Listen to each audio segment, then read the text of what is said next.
Hello, everybody. Kurt Holford here, and was recently reached out to about a transition drill that I've been doing in class regarding the 6 different and dissimilar positions that are described within the Getty, as well as along with the other works of Fiore. And we devised this drill to put together this concept that the sword is a multi-purpose tool. I also have a running hypothesis that the sword may or may not have been a great teacher in regards to how to work for dagger plays, how to work for other sword plays, as well as lance and poleaxe type concepts. So what I did was, looking at the 6 dissimilar guards, and I'll demonstrate that here in a little bit, I put together a drill that allowed me to utilize the sword's point of balance in a way that I could rotate this, get the flat of the blade against my hand, and rotate to different directions. So, and this goes through the 5 of the 6, because one of them has to deal with throwing the sword. So ultimately, I'm going to walk through what those 6 grips look like. And as I talk about this, I'm going to talk a little bit more about what I think that he's really trying to say with this, because I really think that all that he's going for is that the sword is just a teacher to these other, probably more readily used combat tools of the time. Not that swords weren't, but it makes a lot more sense for me to use an axe or a spear when reach is a consideration. So that's what we're going to go through here today. So there's the 6 grips that Fiore talks about, and again, I'm going off the guards. They all have a different way of holding this tool. Now, regardless of what shape or size that you're talking about, this combat instrument can be handled in different factions. So the 6 grips that he's talking about is the first one you see here, where he's taken hold of the crossguard like this, so it's between, so the handle's between my grip here, and then he's got himself in this position like this. And this allows me to throw the sword towards. The second position, you see him like this. Where the sword, so unlike the sword being on the ground, it's right here where it's up.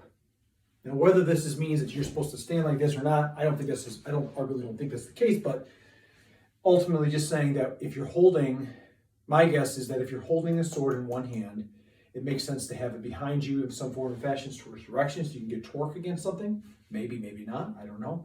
But ultimately, regardless of the reason, you can hold this combat instrument with just a single hand. So far we've seen the first grip, which is ultimately, this is just kind of stabilizing it, and I can throw. And the second grip, which is I'm holding with a single hand. The third grip, the thumbs are aligned. I'm just using this to demonstrate. And I've choked back onto the pommel. So I kind of see this right here as a means of being able to understand the weight of keeping the tip forward, like a spear grip of sorts. And you can also shoot this thing forward single-handedly. The next grip was, it shows him as such. So now the thumbs are turned inward, and we are still having 2 hands on the sword, but one's being on the blade, but now we just turned it over. So this handle's come from here to here, as such. Okay. The next, and this right here, he specifically says is good for countering dagger. It also tells me maybe this is because you have this kind of structure of holding the dagger like this, right? So I'm holding the dagger in both of my hands. I've created a dagger, and I've created a way, almost a dagger with a pommel. Maybe, maybe not. That's just what I'm running off of. The next position, the 5th position, is you see him with the pictures like this, the sword on his shoulders, and both of his hands are on the handle. So once again, we still see a sword with 2 hands on it, but now it's onto the handle. And the last grip that we talk about here is when you hold, the picture shows of him as such, with both hands on the blade itself. So a little bit about this. Again, my hypothesis that I'm running with right now, don't know this to be true. I don't know. But if this was a tool of status, if this was a piece of equipment that would be of a status symbol, then this could have been very much so a sidearm in most contexts. So if I've lost range with a spear or a poleaxe of sorts, then this right here may be what I have left to work with, right? So if in that context, maybe I draw this out and I have to go to one hand and I have to learn how to fight this way. Maybe also I run out of this and I'm throwing this at somebody to throw the sword at them. maybe someone's closing at me with a dagger. I have no reach for this right here. My spear is useless, so by coming up here, I can then go to place with this and it becomes a form of elongated dagger. Maybe I'm coming like this right here and I've drawn out, my main weapon's gone, and I come right here and I'm working on, again, almost like a spear grip to play against. And then of course here, maybe I'm using this as two hands, or maybe I'm dealing with somebody that has a heavier set of armor, they're using a poleaxe, or maybe they're not using a poleaxe, maybe I have an advantage, and I switch my hand grip over from here, grabbing up to here, so that I can strike and use this. Interesting enough about poleaxe, there is a little bit of sliding that happens with the blade, but one thing I've noticed, at least in my experience, that if I slide a lot of that time too, it causes problems for me in grip wise. So by holding this right here, I can jab, I can strike, I can play poleaxe play the way I would with certain other tools. So those are just the history pieces. I'm sorry, those are the six dissimilar guards, and those are my running hypothesis as to why you do this. Another thing that happens here is the last part of the hypothesis is that this is significantly heavier than this portion of the blade, right? So just like a poleaxe, this is heavier. So this could have also been a training piece. Why does someone even look like this right here? Well, before I actually learn to pick up a poleaxe, it might be easier for me to rep and set and work a sword in this fashion here. Don't know. You don't bench 225 the first time you get on the bench. Sometimes you start with 50 pounds. So this could have been a great training piece for that consideration. The drill I devised, this is just a dexterity handling drill. It doesn't come from anything. It's just something that, as I've been playing around with a tool that's a little bit different in length here, it's kind of helped me out to understand how can I transition. So I start off in my right shoulder. And one of the things I like about this right here is I just simply go, I cast this blade out in front. Now both my feet are lined forward. My train checks are towards my target, right? So forward, right? As soon as that happens, extension, I bring myself open. Now, if I do this right here, my upper body has got to turn. If I let go of my left hand at the same time,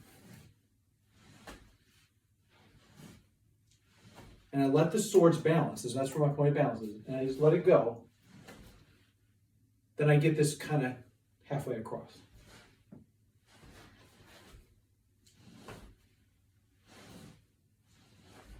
So all I do is, from extension, pull back, palm against the blade. And now we've entered into that, the thumb's inward grip. So we've gone from sword in two hands, extended forward, is past the sword in one hand, into sword in two hand. Right? From here, I'm going to get a little bit closer so this can be seen a little bit easier. With the blade up, I practice this coming here with my hand, allowing it to come around.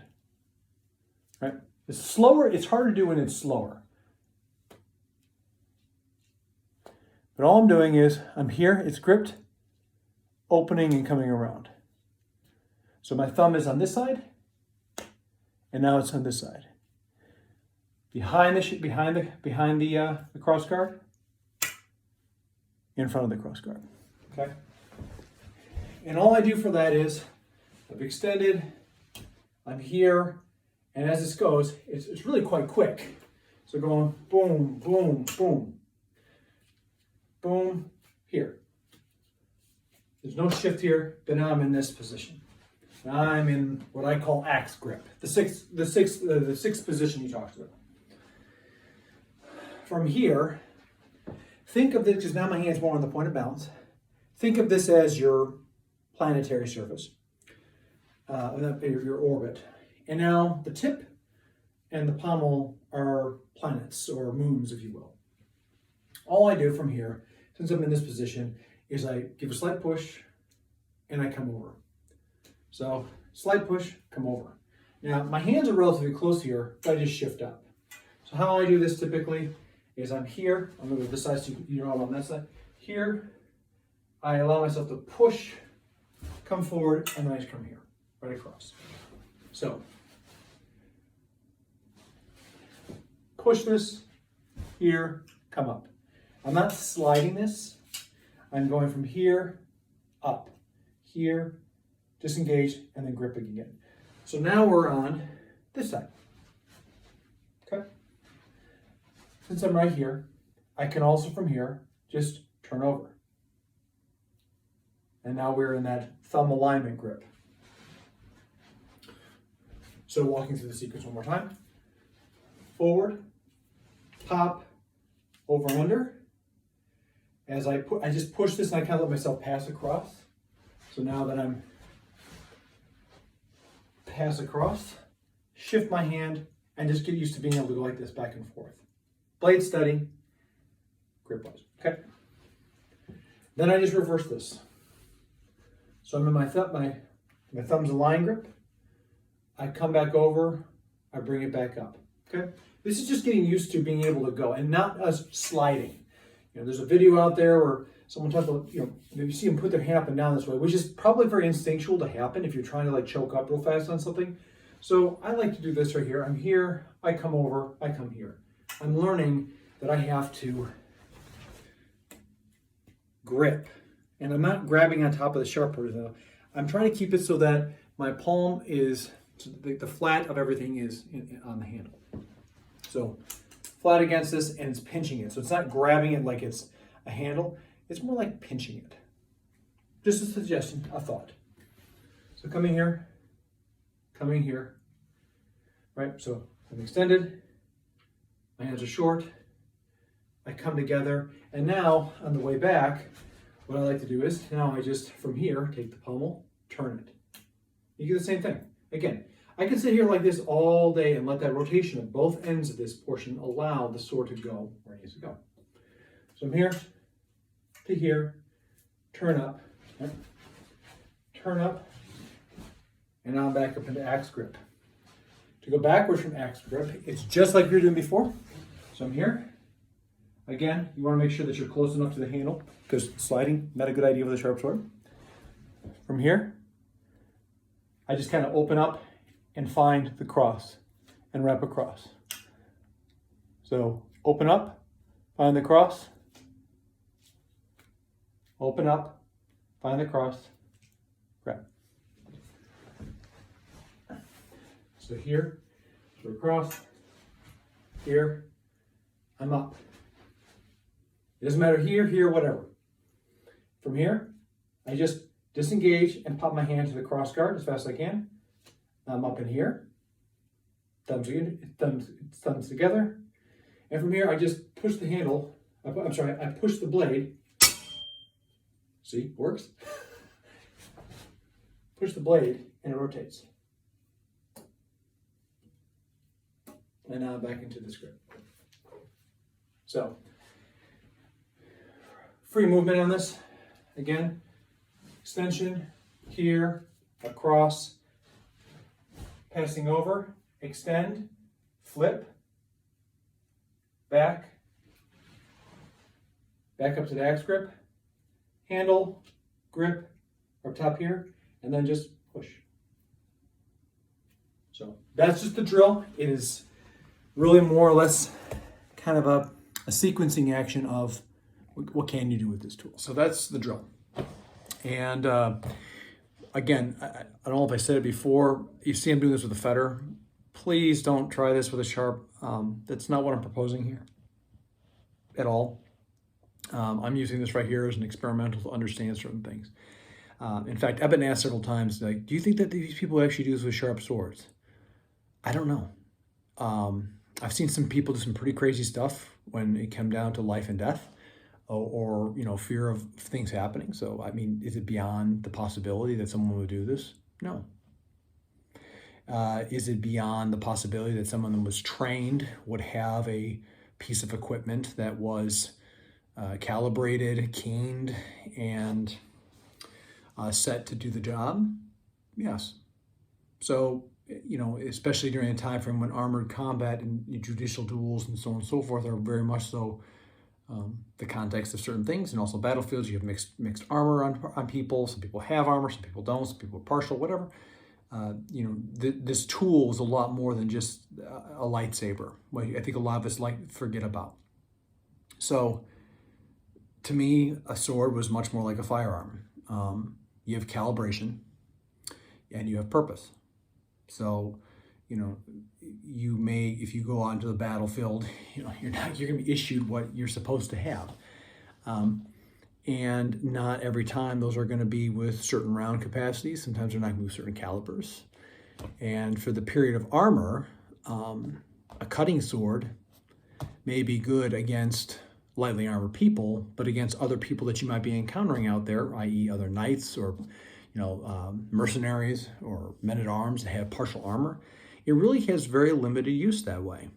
And if you have a sharp blade, then you've literally just reduced this thing down to 2 grips. So to me, it makes a lot more sense for versatility purpose that you would have a sword that was not snicky, snacky, razor sharp. Definitely be sharp, but you could utilize a lot of other things if this thing is not like if you touch it and all of a sudden you get like your fingers cut off.